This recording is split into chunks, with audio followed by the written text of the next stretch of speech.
মা মনসার হাত থেকে একটি জবা ফুলের মালা এসে গৌরীর আঁচলে পড়ে। জয় মা মনসা, মা গো, তুমি সত্যিই আছো, তুমি সত্যিই আছো। অনেক দিন আগেকার কথা। কাকরগাছি নামে এক গ্রামে শিবু আর গৌরী নামের এক দম্পতি বসবাস করতেন। তাদের বাড়ি মাটির হলেও ভিটেখানা বেশ বড়। উঠানে ধানের গোলা, গরুর গোয়াল চালা, আম গাছ, এই সব কিছুই তাদের ছিল। এই গ্রামের বেশিরভাগ মানুষ জমিতে চাষাবাদ করে নিজেদের পুকুরে মাছ চাষ করে জীবিকা নির্বাহ করত। এমনই একদিন, হে ভগবান, কতদিন বৃষ্টি হয়নি, জমির মাটি শুকিয়ে একেবারে ফসলগুলো নষ্ট হতে বসেছে। এইভাবে খরা দেখা দিলে যে জমির ফসলগুলো সব নষ্ট হয়ে যাবে।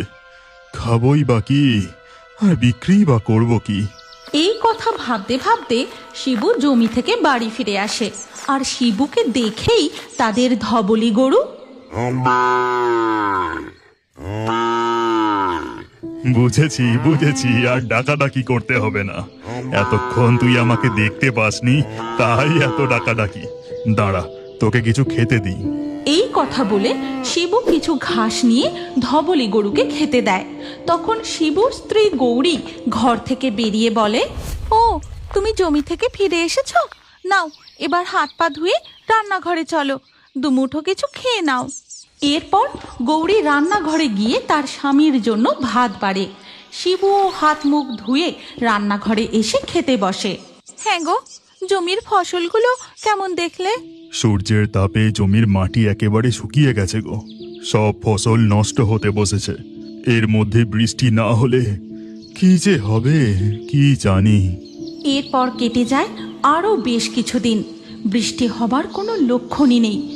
খরার কারণে জমির সব ফসল নষ্ট হয়ে যায়। শিবু তার জমিতে দাঁড়িয়ে, হে ভগবান, এই জমির সব ফসল নষ্ট হয়ে গেল। যাই, গিয়ে একবার ধান জমিতে ধানগুলো দেখে আসি। শিবু ধান জমিতে গিয়ে দেখে জলের অভাবে সব ধান গাছ শুকিয়ে গেছে। গাছে একটাও ধান নেই, শুধু শুকনো গাছগুলো জমিতে দাঁড়িয়ে। ওহো, সব নষ্ট হয়ে গেল। ভেবেছিলাম ধানগুলো বিক্রি করে অন্তত হাতে কিছু টাকা পয়সা আসবে। এখন কি যে করি। এরপর শিবু বাড়ি ফিরে এসে তাদের বাড়ির দাওয়ায় বসে পড়ে। তখনই গৌরী গোয়াল চালা থেকে বেরিয়ে এসে স্বামীকে জিজ্ঞাসা করে, কি গো, তোমাকে এমন উদাস দেখাচ্ছে কেন? সব ফসল একেবারে নষ্ট হয়ে গেছে গো গিন্নি, নষ্ট হয়ে গেছে। তুমি মন খারাপ করো না, আমাদের পুকুরে যা মাছ আছে তা বিক্রি করে আমাদের সংসার ঠিক চলে যাবে। এরপর কেটে যায় আরও বেশ কিছুদিন। একদিন দুপুরবেলা পশ্চিম আকাশে কালো মেঘ জমাট বাঁধে। গিন্নি, ও গিন্নি, তাড়াতাড়ি ঘর থেকে বেরো গো। পশ্চিমে কালো মেঘ জমাট বেঁধেছে, এক্ষুনি ঝড় উঠলো বলে। হ্যাঁ গো, তাই তো দেখছি, আকাশ একেবারে কালো অন্ধকার করে এসেছে। বৃষ্টি নামার আগে তুমি মাঠ থেকে ধবলিকে বাড়ি নিয়ে আসো। আমি একবার পুকুরের দিকটা যাই। হ্যাঁ হ্যাঁ, তাই যাও, আমি গিয়ে ধবলিকে নিয়ে আসি। গৌরী ও শিবু দুজনেই তাড়াহুড়ো করে বেরিয়ে পড়ে। গৌরী মাঠ থেকে তাদের ধবলি গরুকে নিয়ে বাড়ি ফিরে আসে।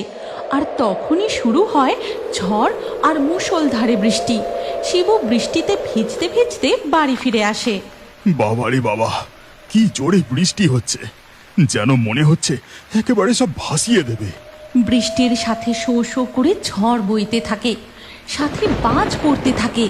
কালো মেঘের আড়ালে দুপুর গড়িয়ে সন্ধ্যা হয়ে যায়, কিন্তু বৃষ্টি থামার কোনো লক্ষণই নেই।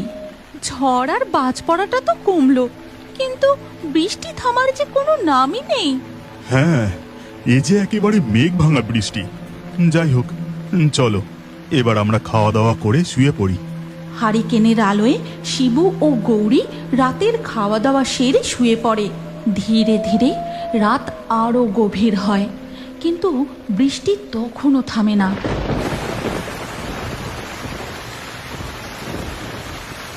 এর পরের দিন সকালে শিবু ঘর থেকে বেরিয়ে দেখে, এ কি কাণ্ড, চারিদিকে যে জল জমে গেছে। আমাদের পুকুরের মাছগুলো ঠিক আছে তো? যাই, তাড়াতাড়ি গিয়ে পুকুরের দিকটা দেখি। এই বলে শিবু তাড়াহুড়ো করে তার পুকুরের কাছে গিয়ে দেখে পুকুরের জল ভর্তি হয়ে সব মাছ পুকুর থেকে উঠে পালিয়ে গেছে। হ্যাঁ, আমি যা ভেবেছিলাম ঠিক তাই হলো। সব মাছ পুকুর থেকে বেরিয়ে চলে গেল। শিবু বাড়ি ফিরে যায়। সবকিছু শুনে গৌরী বলে, হে ভগবান, এ তুমি কেমন পরীক্ষা নিচ্ছ? খরার কারণে জমির ফসল নষ্ট হয়ে গেল, এখন বৃষ্টির কারণে পুকুরের মাছ সব চলে গেল। এইভাবে চলতে থাকলে যে আমাদের অনাহারে থাকতে হবে। এরপর আরো বেশ কিছুদিন কেটে যায়। এখন তাদের ধবলি গরুর দুধ শিবু আর গৌরীর শেষ সম্বল। কিন্তু ধবলির শরীর খারাপের কারণে, কই গো, শুনছো? তাড়াতাড়ি এদিকে এসো একবার। কি হলো? দুধ দুইতে দুইতে এত ডাকাডাকি করছো? দেখো না, ধবলির মনে হয় শরীর খারাপ করেছে, ও না আর দুধ দিচ্ছে না। এ কি বলছো গো? হে ভগবান, একটু তো মুখ তুলে তাকাও। এমন নির্দয় হয়ো না। আমাদের সংসারে একের পর এক সমস্যা এসেই চলেছে। রক্ষা করো আমাদের। এমন সময় তাদের বাড়িতে এক যোগিনী মা ভিক্ষা চাইতে আসেন। দুটো ভিক্ষে দে মা, দুটো ভিক্ষে দে। যোগিনী মায়ের ডাক শুনে শিবু ও গৌরী তার কাছে যায় আর বলে, যোগিনী মা, আপনি যে এক অভাগা গরিবের ঘরে এসেছেন। আমাদের কাছে যে দেবার মতো কিছুই নেই। এত বড় ভিটে, গোয়ালে গরু, ধানের গোলা, আর বলছিস দেবার মতো কিছুই নেই? ক্ষমা করবেন যোগিনী মা, আপনি অসন্তুষ্ট হবেন না। আপনাকে দান করার মতো আমাদের ঘরে যে শুধুমাত্র চালটুকুই আছে। যা আছে তাই দান কর। ঠিক আছে মা। গৌরী তাদের ঘরে গিয়ে একটি পাত্রে অল্প কিছু চাল নিয়ে আসে। তারপর যোগিনী মাকে বলে, এই নিন মা, আজ ঘরে এইটুকু চালই অবশিষ্ট ছিল। আমি সব বুঝেছি, তোদের ভিটেতে ঢুকতেই আমি সব বুঝতে পেরেছি। তোরা মা মনসার পূজা কর। এই ভিটেতে মা মনসার মূর্তি প্রতিষ্ঠা করে ভালো করে পূজা কর। দেখবি মা মনসার কৃপায় সব ঠিক হয়ে যাবে। এই কথা বলে যোগিনী মা গৌরীর থেকে চাল ভিক্ষা নিয়ে চলে যান। গিন্নি, এটা তো আমরা আগে ভেবে দেখিনি। যোগিনী মা একদম ঠিক কথা বলেছেন। আমাদের আর দেরি করা উচিত হবে না। মা মনসার পুজোর প্রস্তুতি শুরু করতে হবে। তারা দুজন কুমোরপাড়ায় গিয়ে মা মনসার বড় মূর্তি প্রতিমা নিয়ে এসে তাদের বাড়ির উঠানের বেদিতে মা মনসা দেবীকে প্রতিষ্ঠা করে। তারপর পুরোহিত মশাই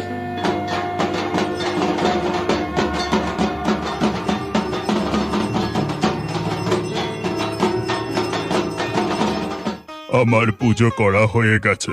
এবার তোমরা তোমাদের মনস্কামনা মায়ের কাছে জানাও। হে মা মনসা, মঙ্গল করো মা। আমাদের সংসারে সুখ, শান্তি, সমৃদ্ধি ফিরিয়ে আনো। জমির ফসল, পুকুরের মাছ, গোয়ালের গরু সব যেন ঠিক থাকে। মা গো, আমি তোমার কাছে আঁচল পেতে ভিক্ষে চাইছি। আমাদের সুখ শান্তি তুমি ফিরিয়ে দাও মা। তুমি বুঝিয়ে দাও তুমি এই পুজোয় সন্তুষ্ট হয়েছ। এরপরই ঘটে এক অলৌকিক ঘটনা। মা মনসার হাত থেকে একটি জবা ফুলের মালা এসে গৌরীর আঁচলে পড়ে। জয় মা মনসা। মা গো, তুমি সত্যি আছো, তুমি সত্যি আছো। জয় মা মনসার জয়, জয় মা মনসার জয়। এরপর থেকে গৌরী প্রতিদিনই ভক্তি ভরে মা মনসার পুজো করে। তাদের সংসারে সুখ শান্তি আবার ফিরে আসে। জমিতে ফসল, পুকুর ভর্তি মাছ আর বাড়িতে ধান ভর্তি গোলা। তাদের আর কোনো দিনও খাবারের অভাব হয়নি। এমনই একদিন সকালে গৌরী যখন মা মনসার পুজো করছিল, গৌরী, ও গৌরী, আমি পাশের গ্রাম থেকে আসছি। শুনেছি তোমার বাড়ির মনসা ঠাকুর খুবই জাগ্রত। আজ আমার ছেলেটার চাকরির ইন্টারভিউ, ও যেন এই চাকরিটা পেয়ে যায়।